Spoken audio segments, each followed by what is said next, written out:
Hi there, Ischa here, and welcome to The Higher Life, where I take concepts that are considered esoteric, spiritual, new age, and psychological, and unpack how you can apply these practically to create a radical positive shift in your life, to empower your life, so you can live from your best self. And when I'm talking about your best self, I don't mean from your talents or from what you can contribute to the world.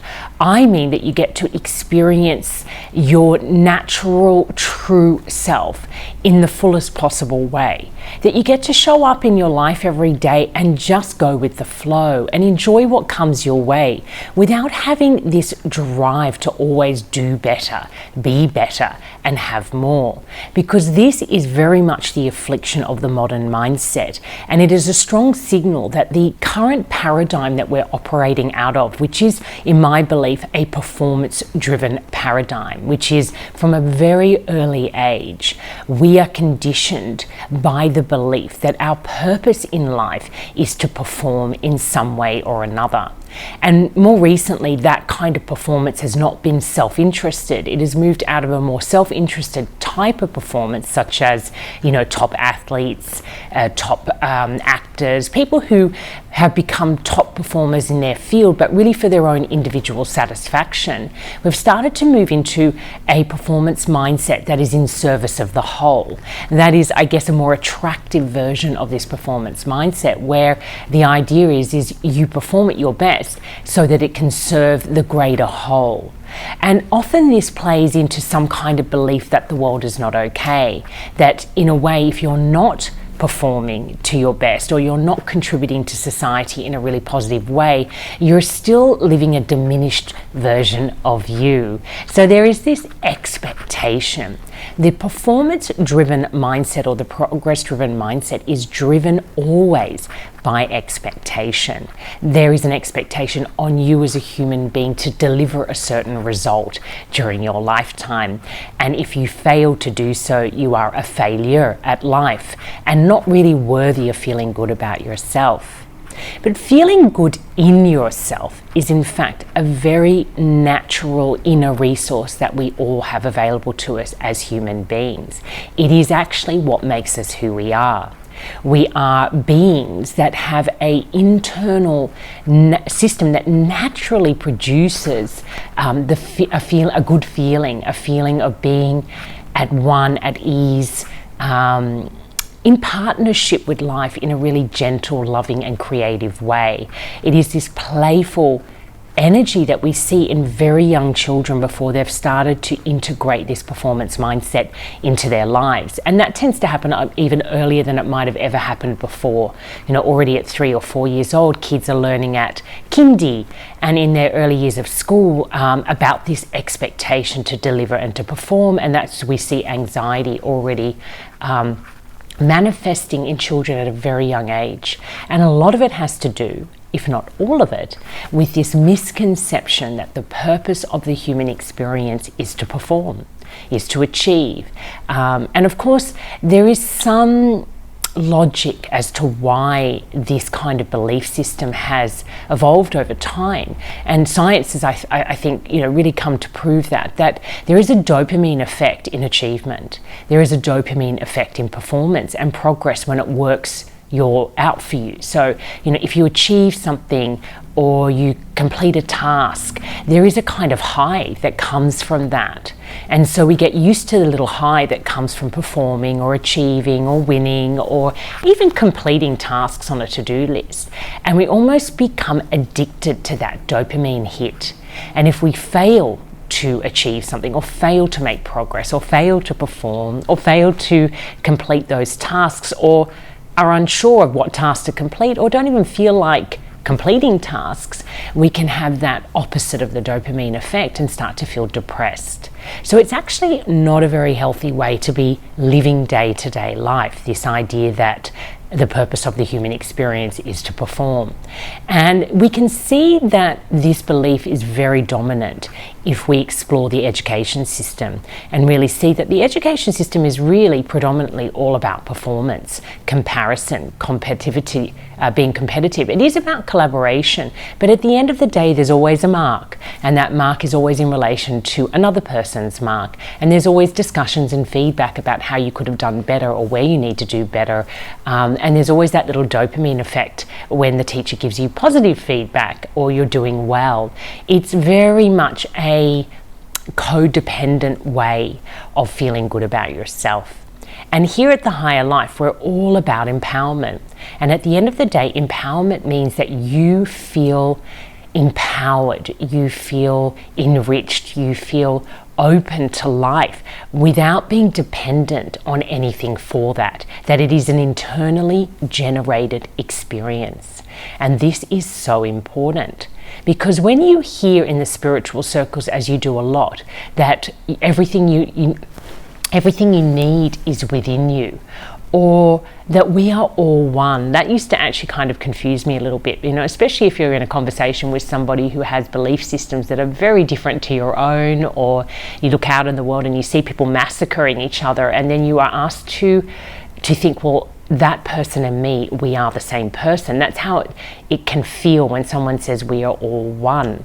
So I'm really curious then about, what does it really mean when in spiritual circles or New Age circles we talk about the all of life being one entity, or that when I look at another person I can see myself in them. What we're really talking to here is something so important. We're speaking to this internal resource that we all have as human beings to generate our own happiness, our own peace, our own contentment. But what's interesting is the way that we do that internally won't all be the same. It comes down to the energy patterns, the archetypal energy patterns that make up who we are, our true self, our nature, our essence nature. We have different patterns from each other, but we also share patterns with each other. So for example, my way of generating internal peace and happiness may be with a focus on the pattern of compassion that comes very easily to me, or wisdom.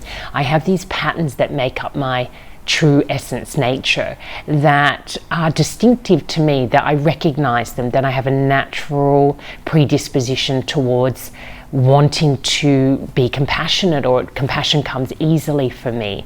I have a natural disposition to seek wisdom in my experiences. These are kind of internal archetypal patterns that are familiar to me. However, I've worked with many people as a transformational life coach. Many of my clients haven't had that pattern. Compassion isn't their natural go-to.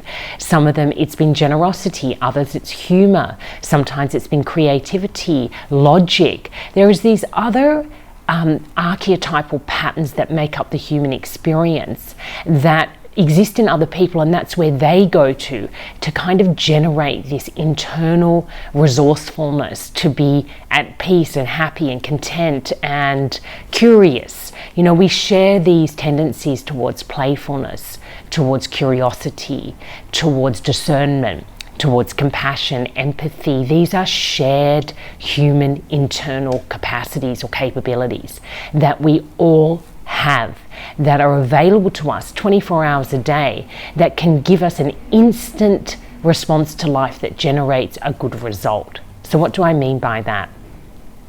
I mean that no matter what's going on in your outer life, within you, if you sit quietly, if you take the time and you focus inwards and you seek out something that comes naturally to you, like kindness, you may just start to envision, what is kindness to me? How do I recognize kindness in myself? And that simple focus and contemplation will actually activate the archetypal pattern, energy of pattern of kindness within your own energy system.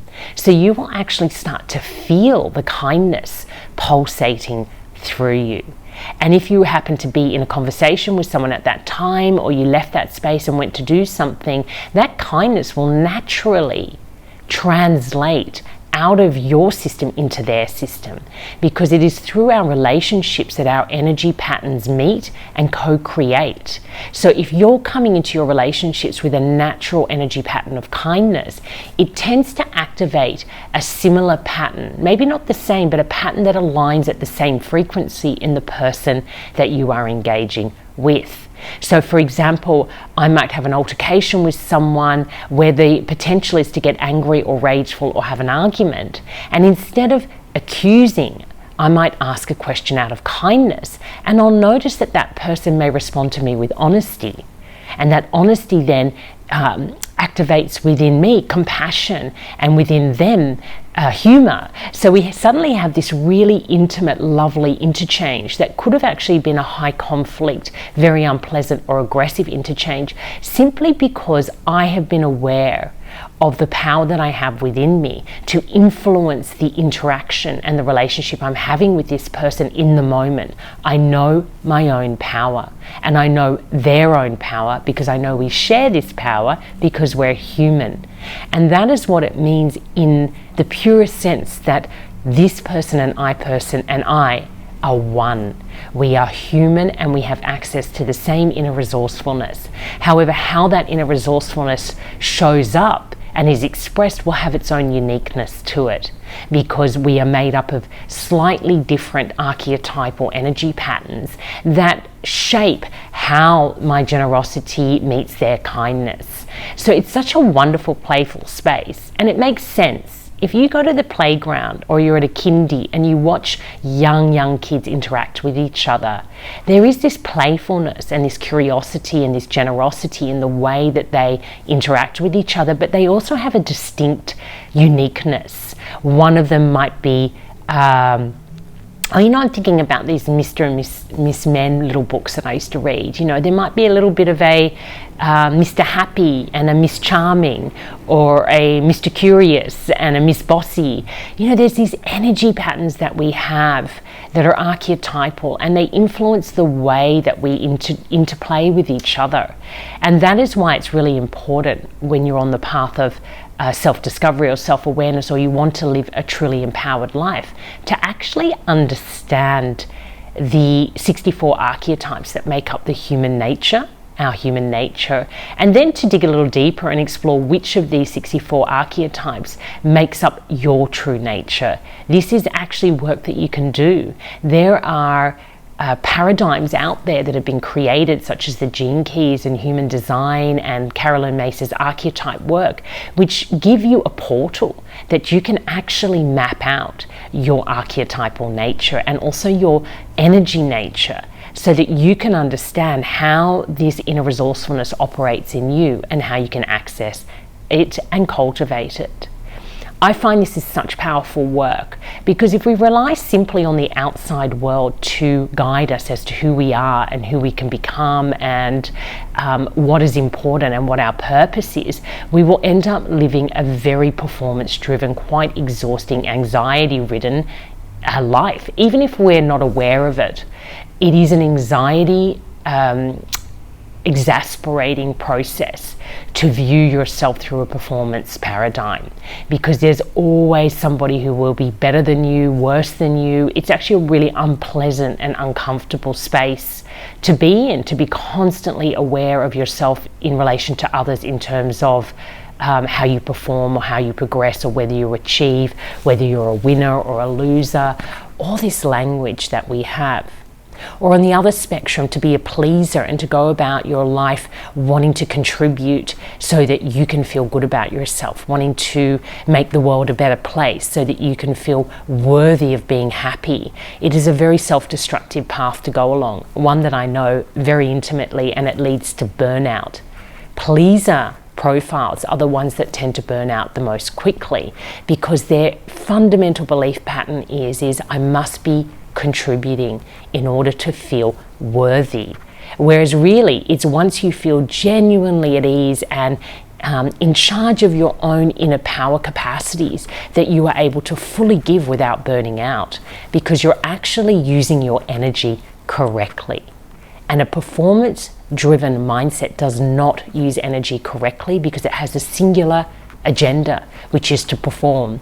Therefore, you'll continue to perform even if your body or your energy system isn't aligned. You'll override the information that your energy system is giving you, that this is not the right path, this is not a good use of your energy, it's not important, and you will continue to perform because you're so addicted to the dopamine hit that you know is available to you if you do perform and succeed in that performance. It is a really relentless way to live your life. And if you look at the education system and the way that students are showing up at the moment, or young people, there are higher levels than ever of anxiety. And people think it's a fear of the future, but you're only fearful of a future based on what you understand in the present moment. So if in the present moment, your core belief is, I'm going to have to live this life of performance forever, it's never going to end, I'm only as valuable as what I contribute, of course you're going to feel anxious. Anybody would, because it's unhealthy to think like that. And anxiety is a really important indicator of when we're not aligned with our true nature and we're not using our creative energy correctly. So in this lesson, I really wanted to answer that question of, what does it mean when people say we are all one? When I look at another, I see myself. I mean, it's really kind of beautiful language, but it can really, fuck with your head. It's the only way for me to put it, because it just doesn't make sense when you're thinking about it in a superficial way.